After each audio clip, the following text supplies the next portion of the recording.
Hello and welcome. Today I am back with another PvP video, and I am planning to cast the final games of the Invitational tournament. The first two rounds were uploaded as live gameplay videos, but in the finals I'm not sure what happened to the recording, so at least it doesn't work, and therefore I will cast the final replays like this. So I'm playing against Hirooo here, and yeah, we're both playing Shadow Tier 1, not taking a power well here because we are afraid of getting pressured by a potential rush, maybe being forced to play with defensive phase store, or even losing the power well might be quite risky, so both of us decide to play without picking up a power well early on, as Shadow is quite strong at punishing these kind of scenarios. And yeah, for second being played. So both of us are up 6-0 for now in this tournament. We both won our first two best of fives with 3-0 victory, and therefore, since we are playing the Swiss best of five format with 3 best of fives, this is gonna be the final. The guy who wins this best of 5 ends up winning the entire tournament. So first Nasty, which is kind of okay, not optimal, because it took a lot of damage early on, and my Forsaken are in a better position than his, because he tried to split against the Nasty to also, I guess, make some room for his first Nasty surprise here, frenzying one Forsaken squad, which is totally fine. You should never frenzy more than one, though, because otherwise you might get kited way too effectively. Because, you know, once the frenzy runs out, these guys die. So this first encounter was worth it for me, because I am at more units with less spent power, and since none of us took a well, I can freely just pick up a power well without being threatened at this spot here, because that's something that Shadow can do quite well. If I pick up a well here, but we both started with a power well here, he just could run down, and these Forsaken would be kind of useless for the fight. So nice surprise coming, and also I think, yeah, this one was actually good, because my units were not well spread out. You usually want to have 2 Forsaken in the front, because if 2 tank the nasty surprise, it usually is not worth it, as they just cost 100 power, and the nasty is like worth 110. But once you get rid of 3 units, you know, it's gonna get worth it. So you usually want to have 2 Forsaken in the front to basically deflect the incoming nasty. So Hirooo under a lot of pressure right now here. A lot of Forsaken coming in, and I think he needs to nasty. I kind of think, yeah, that is probably the most unfortunate thing that happened here, because this frenzy squad just died during the second where the nasty came in.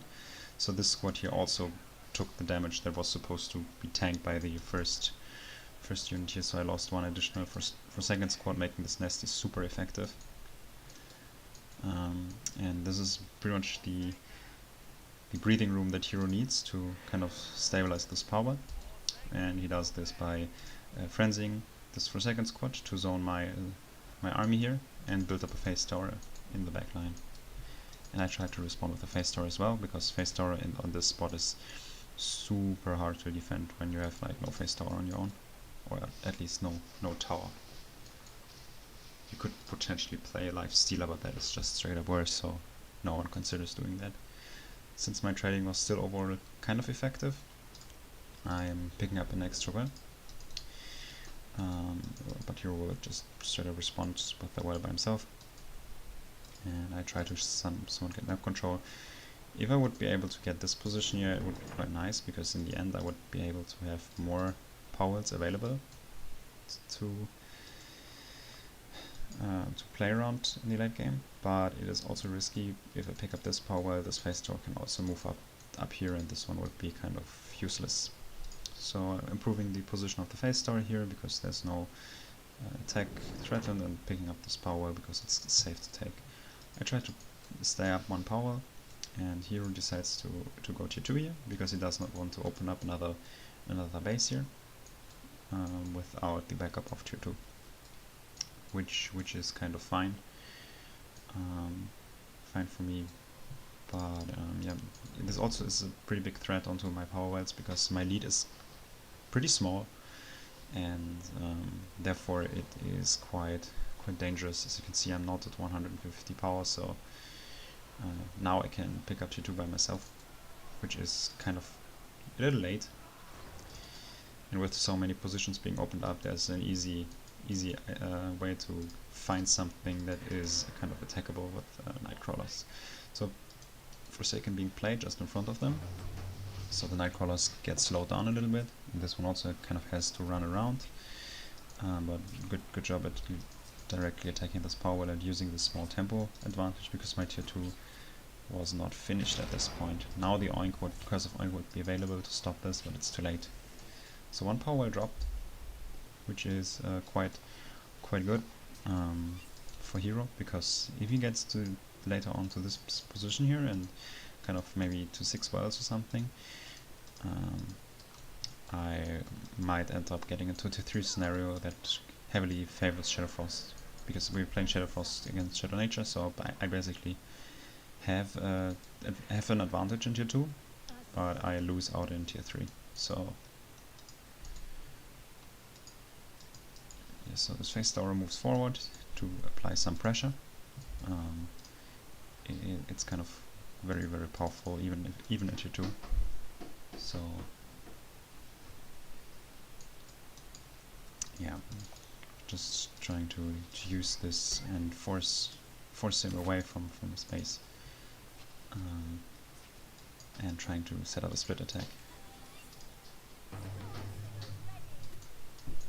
So always trying to create a little bit of space between the power well and the units, so there is a more effective way of using crowd control. This Nightcrawler gets microed, because once you use crowd control next to a power well, the enemy can use that timing to spawn undazed units and let them fight, so it's much harder to get an effective trade-off. So this Face Tower is still doing a good job at applying pressure.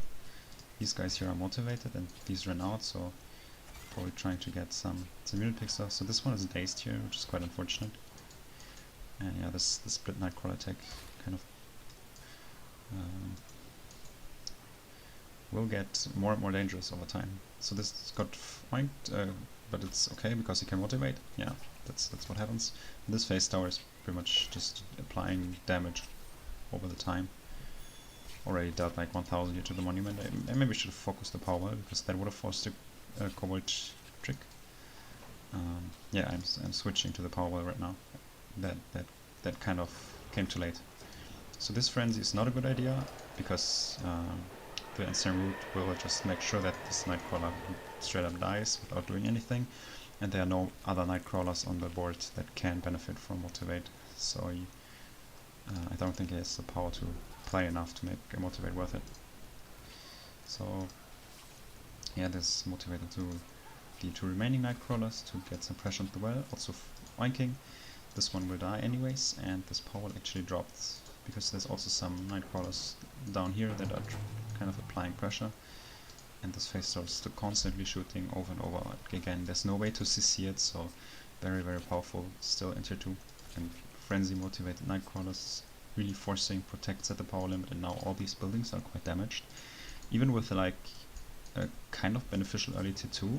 Oh, this Nasty was a little too greedy. His power did not drop.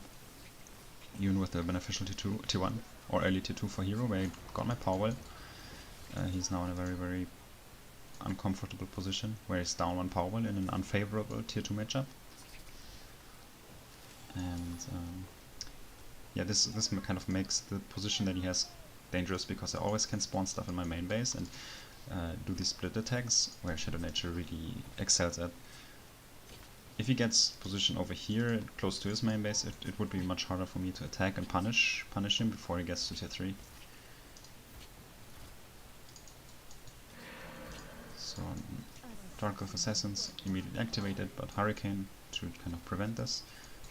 This attack got deflected for now, so I kind of need to respawn stuff. I think my Nightcrawler charges ran out, so that's why I'm choosing Dark of Assassins right now, which is kind of unfortunate for this kind of attack. Nightcrawlers would have been better, just because of how fast they can just apply pressure with the potential Motivate Frenzy idea. And yeah, the trading patterns into Nightcrawler and Stormslinger with his support of Curse of Oink is just very, very strong. So yeah, one Ammo Phantom trying to disable activated Dark of Assassins if necessary, but there were so many units that an Oink actually is worth it. And these Nightcrawlers are still trying to apply pressure. I think a heal might be worth it right now. Did not see that. Because I actually have the power. Dark of Assassins still trading on the top.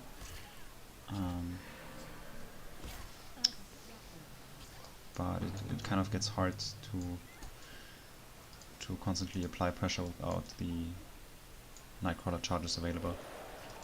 So this is basically the point that Shadow Frost needs to reach without getting too behind. Since I'm up on power the entire time, that's actually decent Stormslinger Nest, because one Dark of Assassin squad died here, so even if I heal, it technically is power effective. Freeze hitting all my units, so my split should have been better. One of the Dark of Assassins should have been on the top here. Another Ammo Phantom coming in. Frenzy onto the Nightcrawler. Getting oinked immediately, so it just dies. Switching into the range mode, so this Ammo Phantom can safely attack his power. And now, since the void level kind of rises, Shadow Phoenix comes in. He tried to nest in the Stormslinger to hit the Phoenix, but I kind of saw this coming, so I got to move out. And with all the corpses here, even if this does not inflict that much damage into the Glacier power, this Phoenix will come back, and this is super worth it, because this guy is now unbound. I would kind of get my void back already, and still have this Shadow Phoenix on the board. So Aura of Corruption being played. So I try to move out the units where I think it would be possible. I think if I switch and move to the top, these guys might get out of the Aura. But yeah, the Shadow Phoenix pressuring this power. These are his power limits, so there's nothing that he can play into the Aura of Corruption. So these Ammo Phantoms get out of it regardless. And yeah, with the high power income, since this game already lasts 13 minutes, there's like a lot of pressure that can be applied. Shadow Phoenix can be especially dangerous once they are big well clusters. If you have like 3 buildings or something that the Shadow Phoenix can hit, it applies a lot of damage to them, and if it just comes back for once, you can just do more than 1000 damage. It's 1100 damage to all of these buildings. Once you have like three of them here, the Shadow Phoenix would be very, very effective in late tier 2. Especially, it's especially strong in Shadow Nature, because you would just have the crowd control to lock units in place. Oh, I think there was a double oink. Played this one too early, did not see the immunity, which is kind of unfortunate, because I think if I time this well, I might get this well, or at least this one. But this one drops regardless of that little CC failure. But now we can move up with his units and support his defense. So this time the unit split is a little bit better, so not all units at least get into the crowd control. I almost got to move out of it, but yeah, I think I might consider to either pick up tier 3 to close this one out, or like try to get more Dark of Assassins and split them all around this monument. Double Frenzy of Nightcrawler, because they still have that freeze immunity for some time, forcing double protect, Glacier Shell as well. And this Shadow Phoenix is getting played to kind of crash in once these run out. Nest is sadly not hitting this Phoenix, so it can just crash in and kill this Dark of Assassins. I'm a little too slow here. I should have activated him. This one would have definitely been able to come back, but in the meantime I'm picking up tier 3 by myself to kind of close this game. I think it would have been possible to just finish on tier 2 here, but yeah, tier 3 is kind of the safe choice here, I guess, because even if I have to play in tier 3 with 5 worlds against 3, Shadow Nature has actually good chances to win even against the strong Shadow Frost tier 3, because while distances are quite close, which makes Cultist Masters very strong, and I'm at a lot of power. as you can see. So Shadow Insect going to the top because it's, well, it's fast, and Cultist Master trying to threaten the base that is kind of close. So immediately trying to get my Cultist Master with the Storm Singers, which is kind of smart, but yeah, Curse of Oin getting both Storm Singers, so it's easy to save it here. And in the meantime, there's an attack with Ashbourne Pyro. This Cultist Master needs to come out of daze, and these Silver Nuts get rooted immediately to prevent a nasty surprise that would inflict like heavy damage, like killing the Ashbourne, killing the Cultist Master, maybe, and another Shadow Insect from the main base trying to attack this orb. With the nasty, I also get the ability activation, which always just does a little bit more free damage, and these Cultist Monsters are also trying to attack this monument. So this drops quite low. I think a nasty surprise would have killed this orb. Not sure, or ability would be enough. Ah, there's the shield building. Did not see that in time. Guess I was too busy with activating Cultist Monsters on this side here. Yeah, activating these ones over here. These ones are not attacking, that's bad. It's kind of hard to manage Cultist Masters across the map, so I'm not doing the best job. But that is something that you can always do, since these guys lose health to activate their ability. You can always heal them up with the Surge of Light and Shadow Nature. So they can... oh, right here there's the nasty that just destroys the monument. Right now I have a lot of pressure, a lot of time to kind of close this game. Yeah, and Hirooo also taps out. So that was the first game. Quite close, I think, especially because Hirooo got that early advantage through getting my power well in the early tier 2. But since I had pretty much a better map position to kind of attack him from my main base and the other base, I had a lot of space to kind of prepare these Nightcrawler attacks. I could apply a lot of pressure and win because of the Shadow Nature Shadow Frost tier 2 matchup. So yeah, thanks for watching and see you in the next game.